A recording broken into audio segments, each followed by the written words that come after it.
Welcome back, Maverick Traders. Today, as part of our Trading Technicals series, we're going to look at moving average ribbons.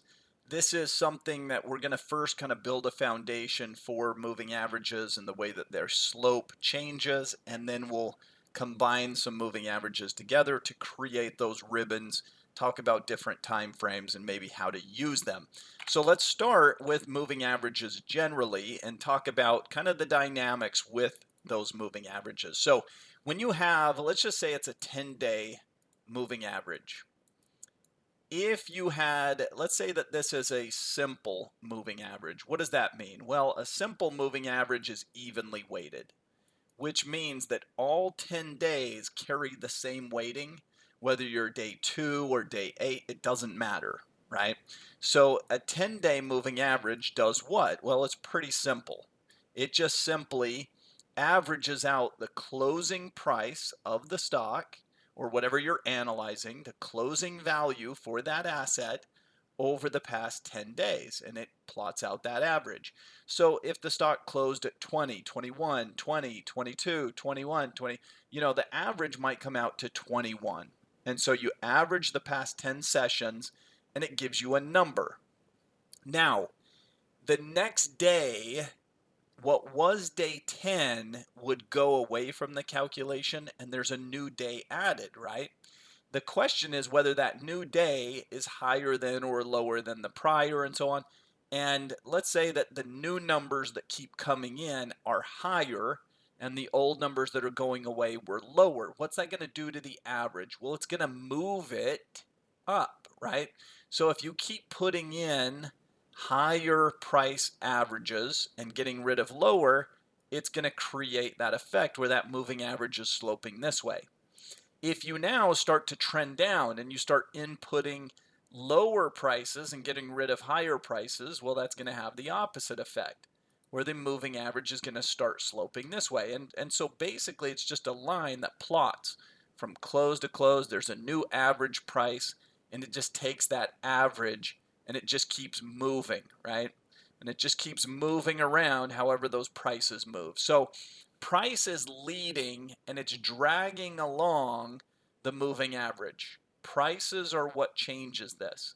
They'll often call this a rolling average or a moving average because it's literally constantly on the go. Now, as you can imagine, if you were looking at a 200-day moving average, it would be quite a bit different. In 10 days, if you add a couple of new inputs, it can really change that average. But for a 200-day moving average, any one day is sort of insignificant, right? Even if we had a big jump up for a day, it's only one of 200, so it just doesn't move the needle. It really creates a process where the 200-day moving average will be slower to move. A short-term moving average will have a lot of ups and downs and wiggles to it. A long-term moving average will be really smoothed out, pretty slow to move. It would take a lot of new inputs that start to put in lower prices, getting rid of a bunch of higher prices to really get these moving averages moving. So usually there's nothing steep to the 200-day. Usually it's just kind of a slow, methodical, and it'll look like this on your chart. If you go through a long uptrend, well, it'll go up, but it won't go up with dramatic fashion. It might over time start to kink up a little bit more, but it's just a really slow process. The 50-period moving average, of course, will have more slope to it, but not a ton. And then the 20-day and the 10-day, they'll be moving all over the place within here. And so you'll see a lot more volatility in a shorter term moving average than an intermediate, but the intermediate will have a lot more volatility than the long-term moving average. Now, as we create ribbons, this same effect is in place. So if we come in to look at some charts, here is just the S&P 500, SPY, and I've created a moving average ribbon system here, and I did it really short term. So I did a 5-day, 10-day, 15, and they're in five increments, right? That's how spread out they are. And I just went from ultra short term to a 50-period moving average, really short term to kind of an intermediate tool. And what that does is it creates this effect. And you can see that on the top, the 5-day is the red line. And at the very bottom, you have a 50-day that's kind of more of a brownish color. You can kind of spot that 50. It'll be the slower moving. So if you see that brown one there in the background, it just goes slower than everything else, right? It's just kind of slower to move. Whereas the 50 period, or the 5 period, pardon me, it's the red line. It's all over the place. It's up, it's down, it's up, it's down, it's down, it's up, you know, and it's got all this slope to it. It's curving all over the place. So what a ribbon does is it really just shows you slope, and it shows you crossovers and things of that sort, and kind of puts it in a form that you can kind of see the waves, and you can kind of get a sense of these waves and where they're going. Because within moving averages, a lot of traders will look at crossovers as being significant. So let me come back to this chart just quickly and talk about crossovers. I think that's worth our time. You know, crossovers could be a shorter term moving average, like a 20 period moving average, crossing above or below the 50 period moving average, or a longer term signal, a 50 crossing above or below the 200. This crossover system, when the 50 goes above the 200, they actually call that, it has a name, it's called a golden cross. Or if the 50 period moving average crosses below the 200, they call that the death cross. And that's kind of a long-term signal. So these crossovers can have some significance. Here you could have shorter term, 20 above the 50 is bullish, 20 below the 50 is bearish. The general idea is that the shorter term moving average crossing above a longer term will tell you that you're now moving into an uptrend on whatever that time period is. If this is the 20 above the 50, hey, in the short term, we should trend higher for the next couple of weeks. If it's a 50 above a 200, hey, we should trend higher for the coming months. And, you know, we're moving into a bull market. We've got an established bull market. We could rally for years potentially. It's more significant, right? A crossover that goes in the other direction, well, that would be bearish. The shorter term moving average crossing below the longer term. If the 20 cross below the 50, hey, in the short term, you should trend lower for the coming weeks. If this is a 50 period crossing below a 200, hey, you have a death cross.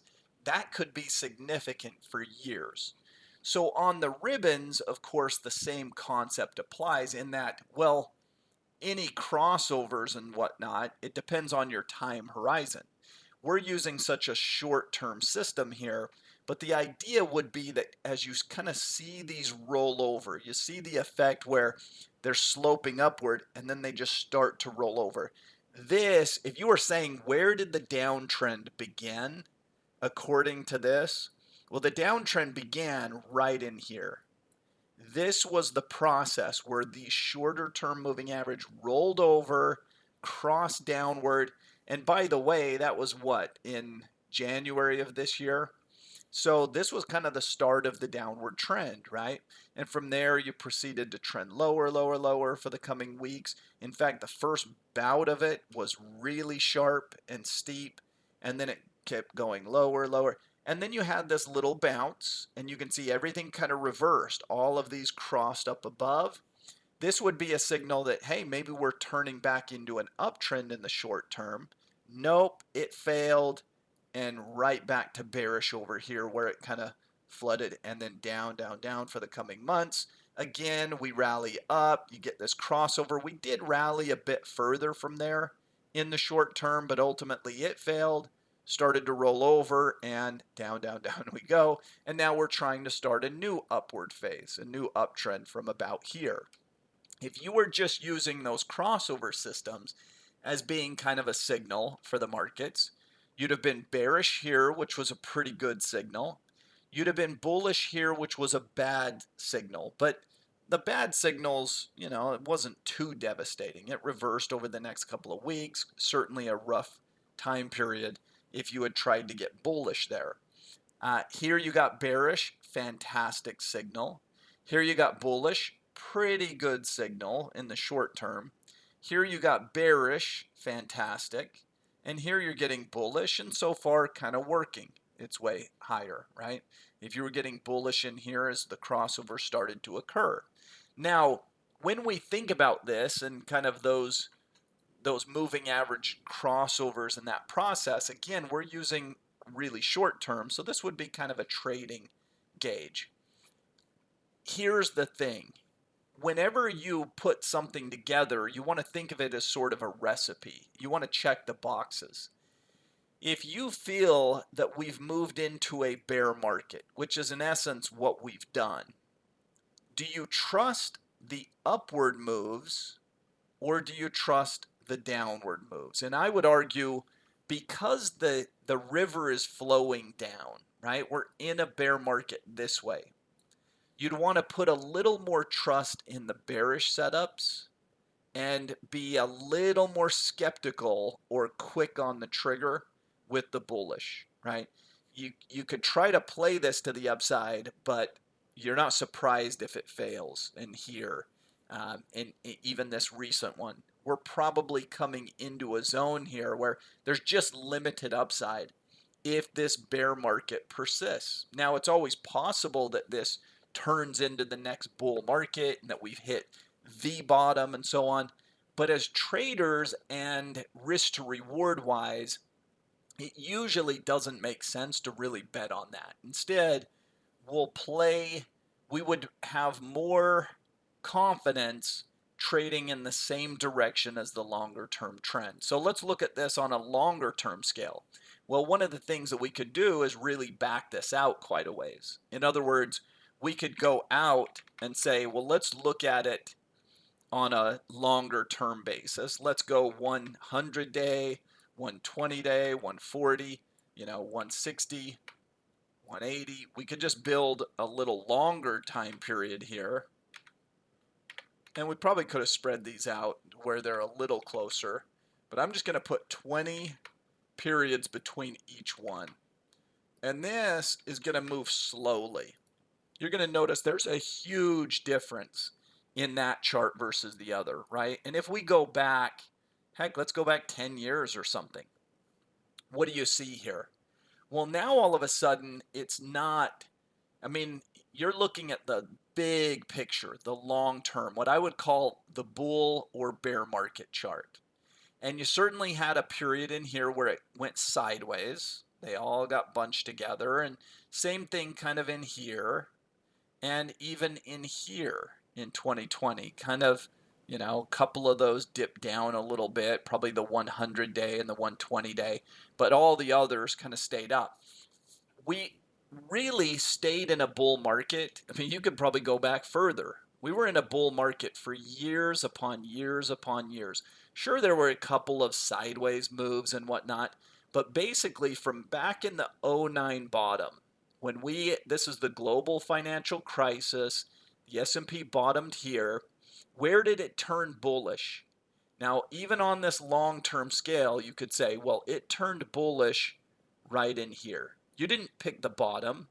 You didn't predict the bottom perfectly, not by a long shot, but it turned bullish there. Now, it turned neutral in a couple of spots like we talked about, in a few spots along the way. But pretty much the river was flowing this way, and it kept flowing this way, and it kept going, and it kept going, right? This was a multi-year, longer than a decade, bull market. Do you see something problematic as you look at the moving average ribbons? Maybe you've never noticed this before. I've talked about it before, but usually at the end of a major bull or bear market, you'll probably have some sort of boom or bust type of cycle. And it is not uncommon for things to do kind of parabolic trading. And here's what was problematic. The last year or two of this bull market, it turned vertical, didn't it? Do you see the parabolic nature? Look at how every year was more of steady growth, steady as she goes. Sure, there was a little tiny bit of separation, but for the most part, we were just trending higher in a bull market. the last year or two of this bull market, we were going up at such a rate that it created all this separation in these moving averages. Now, it looks really pretty. They're all separated and we got that rainbow look, but it's not good in terms of sustainability. This is reminiscent of maybe the 06, 07 time period for real estate, when everybody wanted to invest and work in real estate and buy their sixth or seventh home and interest only loans and so on. Part of what got us into the problem, right? Boom and bust cycles. And you often get that boom right at the end of multi-year moves like that. And so essentially, I mean, I don't know that I would call it a bubble or whatever, but it was something more significant. On these longer term, this is the first time. What is this chart? Is it 14 years? Yeah, I've gone back 14 years. This downturn right here is the first time in 14 years where the ribbons have really rolled over. All of them. It's curved and we're now in a bear market. Yeah, you went into some sideways phases. Yeah, there was this little period in 2019, 2020 when a moving average or two crossed over, but you never got the full effect. You never actually rolled over into a sustained bull market until when? Until right now. And we are in it. Now, how long does it go? That's up for debate, right? There's no guarantees, but normally what would be the proper way to think about this? It would have been really short-sighted, I think, to just be negative and bearish on the market this whole way. That's just not, I mean, you might as well ignore charts if you're going to do that. If you're going to be bearish on the market and just complain about politics or the Fed or whatever and just try to short and be negative all the time, well, you're not a chartist by any means, right? You're not using any type of information in order to do that from the charts, because this was as absolute clear cut of bull market as you get. And if you're just trying to blindly buy here, again, you're not really a technician. You're not using the information that's available to you. Now, if you try to buy for a little short-term period because you see that we're correcting up, okay, great. But I think it's pretty short-sighted, personally, to be massively bullish right here, right now. I mean, that's not what this suggests. That's not what this shows. And in all likelihood, the average bear market lasts probably about 2 years. I think it's around 20 months, I think. We'll round it up to 2 years. Well, we've only been in this one for maybe 10 months. So if you've been in the downtrend for one half of the period of time, probably have another half to go from a historical basis. And I would anticipate that there are lower prices coming over the long term. Again, this is a very long-term chart. So you can put in short term, you can put in long term, but really I would certainly suggest that you put in the long term just to get a really good sense and a really good feel of which way is the trend going overall. So watch as I flip this back to the short term. It's going to change things, and you're going to see trend changes all over the place. I mean, there's up, down, sideways. There's everything you can imagine over 14 years. But here's the way I would think about that.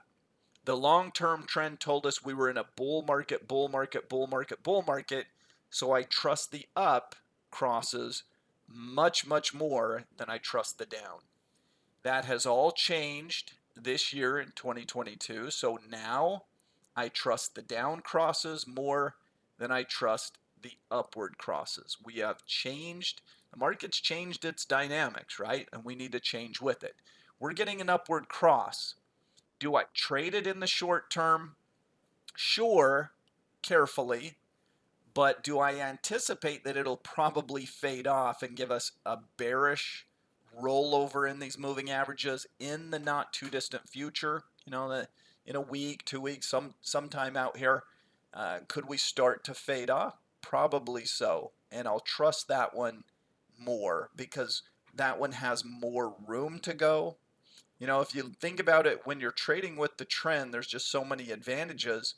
When you go up a small amount of time and a little bit in price. When you go down for a long period of time and a lot in price. That's what bear markets do. A little bit of time and a little bit of price up, a long time down and more time, and more price decline. A little bit of time and a little bit of price up, a bigger downturn. That's the general look and feel of it. So I hope this has been helpful in terms of looking at the moving average ribbons and just kind of, it's a momentum flow type of thing.